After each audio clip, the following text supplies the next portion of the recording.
You're listening to the Femme Cast podcast, the podcast for women who are truly ready to drop the paralyzing perfectionism and self-doubt and just live their best hot mess life. Let's do this. This podcast is listener discretion advised for mature content and coarse language. Whatever.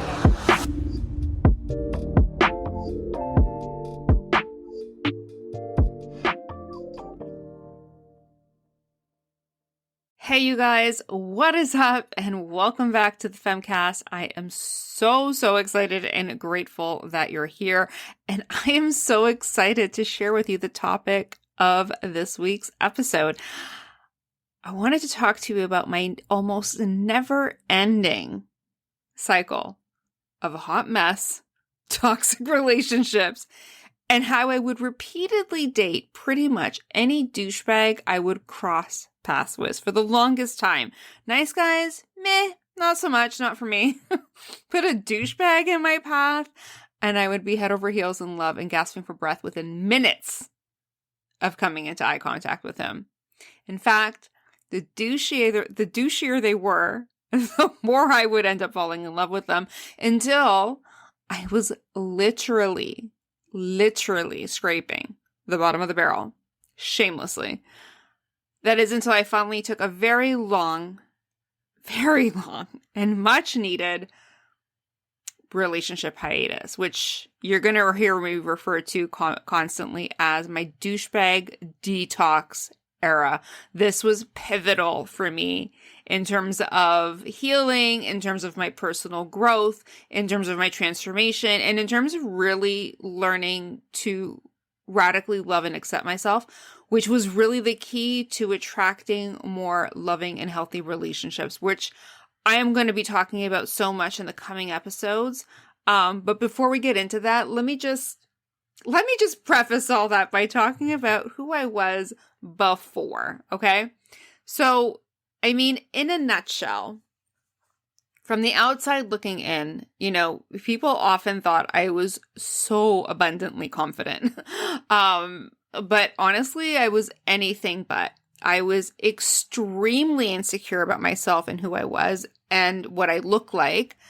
I hated my body. I thought it was pear-shaped. I thought my thighs were huge. I hated my hair. It had this curly, frizzy kink happening to it that I constantly had to like iron out and flatten out in order for it to look like half decent. I hated my nose. I thought it was big and crooked and just this, I saw it as this monstrosity on my face. I hated my eyes, even though like it's honestly like anyone who knows me will tell you it's one of the prettiest features I have.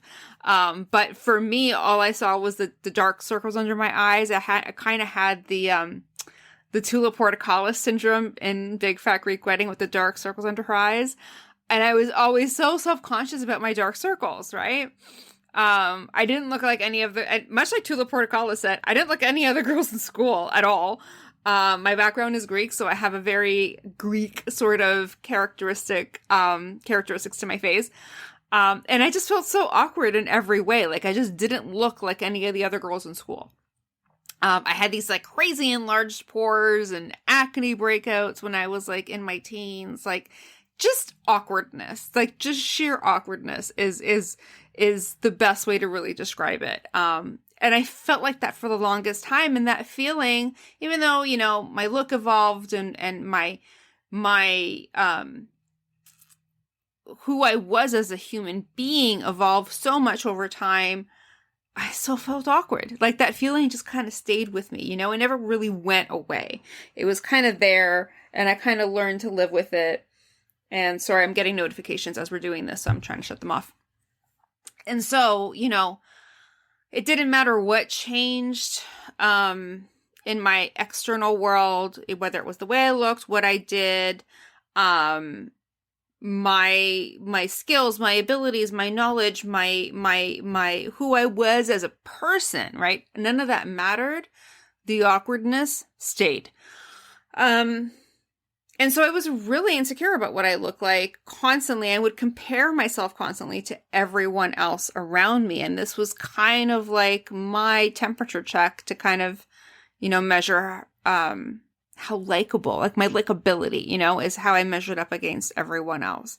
But even deeper than all of that, right, was this deep fear of what everyone else was saying and thinking about me, especially behind my back.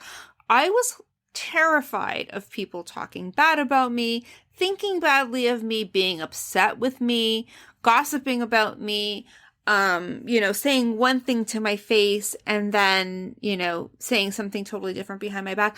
This was a real fear for me, even though I had no evidence most of the time of where this fear was coming from or any facts to kind of back up the moments when I felt fearful. But it was really there, and it was kind of the undertone to a lot of my decision making, how I showed up in the world, what I did, what I didn't do, the decisions that I made, what I said, what I didn't say. All these things were kind of really governed by the fear of how everyone else would think or respond to what I was putting out into the world. So in short, I was a people pleaser, to the core. And, when a person who is a people pleaser believes that the people around them aren't pleased, that they're judging, laughing, mocking, or God forbid, abandoning, rejecting, or replacing you, it's literally your worst nightmare come true. Hands up if you're a people pleaser and you get this, because I know I do. It is very real. And you can feel the fear viscerally when it comes up, when you're triggered by that, And so whenever I had the slightest inkling that people were rejecting me or abandoning me, I would automatically assume it was because I was not good enough. So I would try even harder to please. I would try to be prettier. I would be nicer. I would be more accommodating. I would be more tolerant and accepting of other people's bad behavior.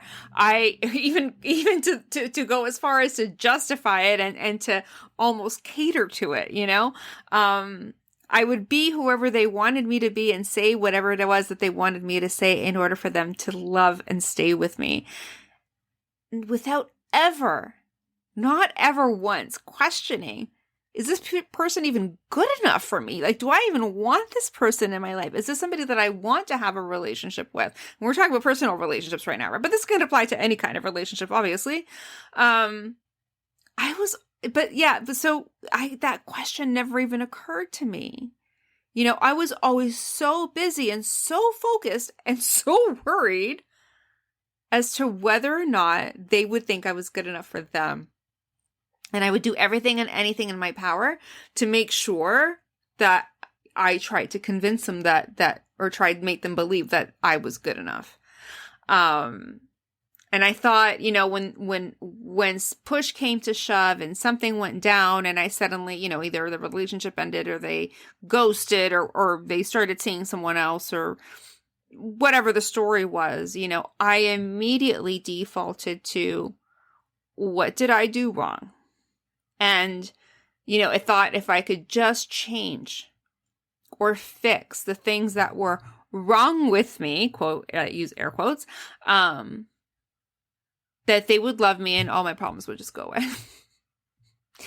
Oh, so sad. I love her. I love her so much, but she really went through a lot of pain, trying to learn the lessons of these moments were trying to teach her. Like, God love her, like young Maria, but man, you could have saved yourself so much pain. So needless to say, that theory of trying to fix the thing that was wrong with me was horribly wrong. And, as a result, this is what was perpetuating that never-ending cycle of toxic relationships where I was being lied to, cheated on, gaslighted, manipulated, abused emotionally, mentally, where my needs, wants, desires, really weren't worth a damn really in the relationship.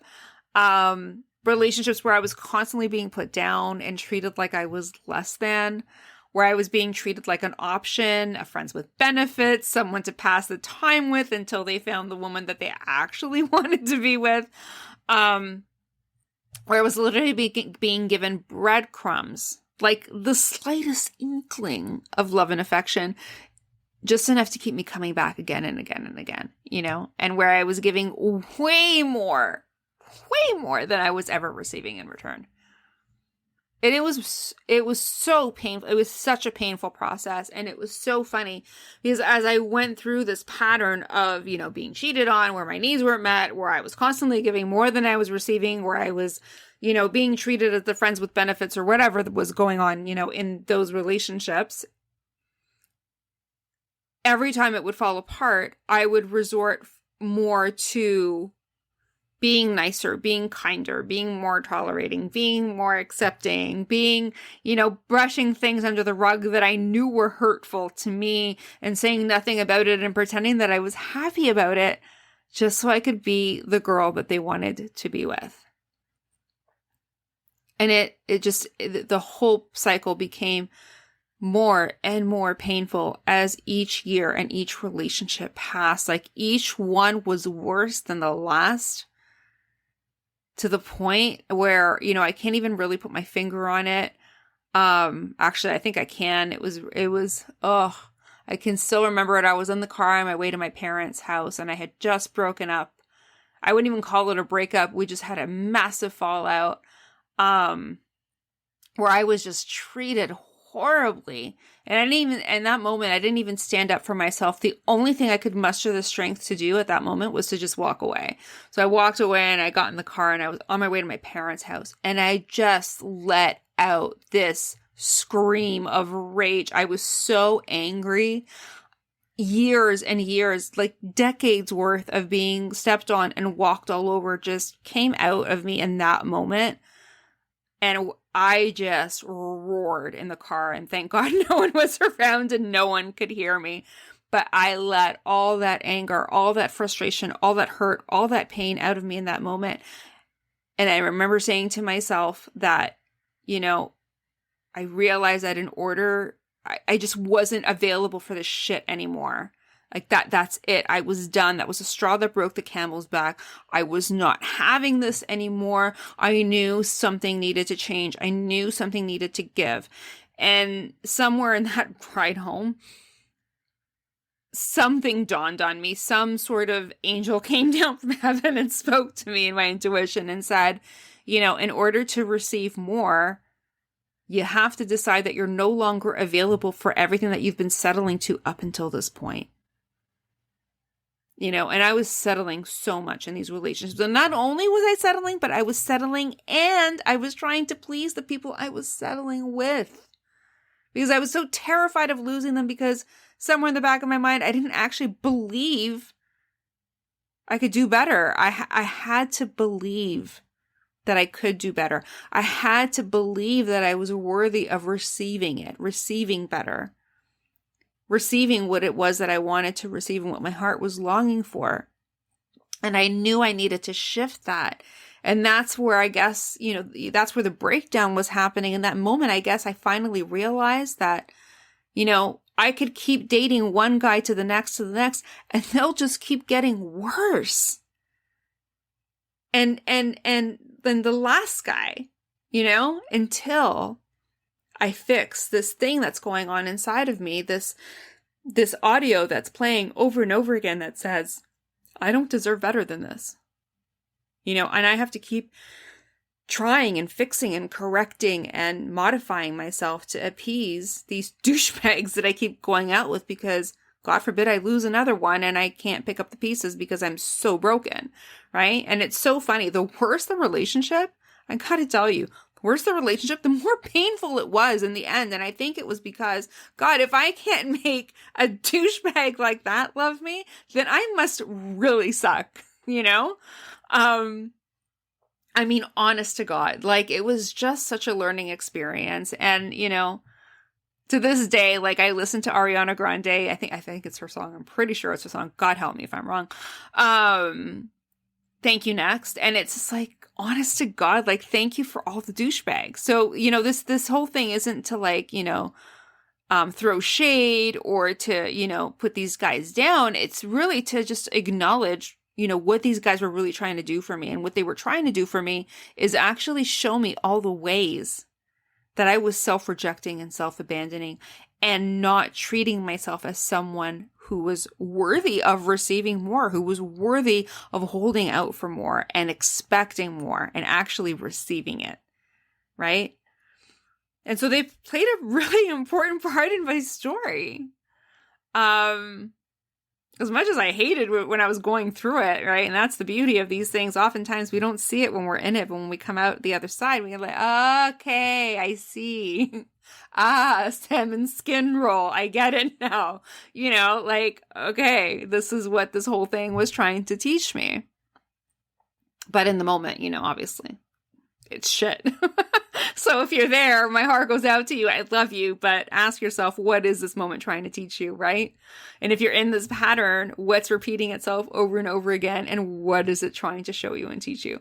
So, after that moment and that mental breakdown where I roared at the top of my lungs in my car on the way to my parents' house, I went on a 7-year relationship hiatus. So this is what I refer to as my douchebag detox era. In this period, I went into the patterns that I was experiencing.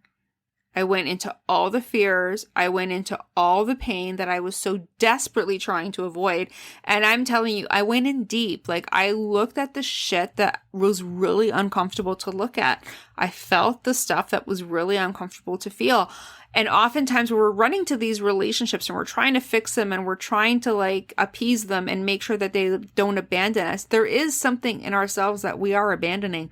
And then it becomes our responsibility to then go in and see, okay, well, what is it that I'm abandoning or ignoring within myself? And those are often the most painful wounds. Because we create these convenient distractions to keep us from really looking at it. So I went deep into whatever it was that I was avoiding. And there were so many things in there from, early childhood trauma to relationships with friendships, with teachers, with bosses, with coworkers. Like, there were so many family dynamics that, you could see in my family for generations that were repeating themselves into my relationships again and again and again. And having to take a really good, long, uncomfortable look at all of that shit, right? Really cleaning up my side of the fence, right? I looked at and reframed a lot of the beliefs that were creating the experiences I was having up until this point. And I do apologize. There is a car in the background right now and it's making a whole lot of noise. I'm just going to pause the video for a sec. Sorry, did I say video? I meant audio. Pause the audio. Okay. So I had to go back and reframe the beliefs that were creating the experiences that I was having again and again and again. And I had to really do the work in learning how to love and accept myself as I was. And that was really the hard work of this period, right? Because when you can sit with yourself in long periods of time and you can look at all the things about you that you might be uncomfortable with, or that you might try to hide from other people, or that you hold shame around, or that, the unhealed pain that you're holding on to, the fears and limiting beliefs. When you can actually spend time with each and every one of those and get to know each and every one of those parts of you on an intimate basis, only then can you really say that you truly love and accept yourself. There's so much thought out there about what radical self-love is. And, though people will tell you, go get a manicure and a massage and buy yourself some flowers. Okay, great. Yeah, those things are lovely. And I strongly encourage women to do those things for themselves. If you have the means to do them, by all means do it. But it goes so much deeper than that. It really is about getting to know yourself emotionally, mentally, spiritually, physically, and really accepting yourself as you are and no longer trying to fix or change anything about you.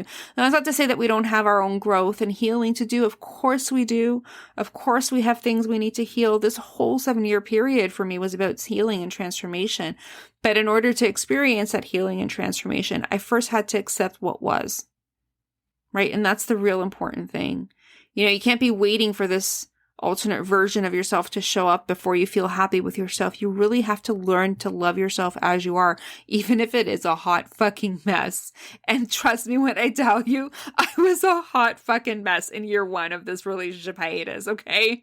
And probably right up until years 6 and 7, there was still a lot of hot mess to be clean. Even now that I'm kind of out of it and, I'm kind of getting back into the world again of, relationships and having like more intimate interactions with people, there's still some like residual hot mess to like go through, it's never just like a switch on and off again and then back on, like there's an adjustment period, and man, am I going through it at this point. But this is everything that I've kind of learned in that period, right? So I spent a lot of time alone with myself, and I needed to learn how to be my own best company. Until you can really fully spend time with yourself, no one's going to want to spend time with you. Why would anybody spend time with you if you can't even stand spending time with you? You know what I mean?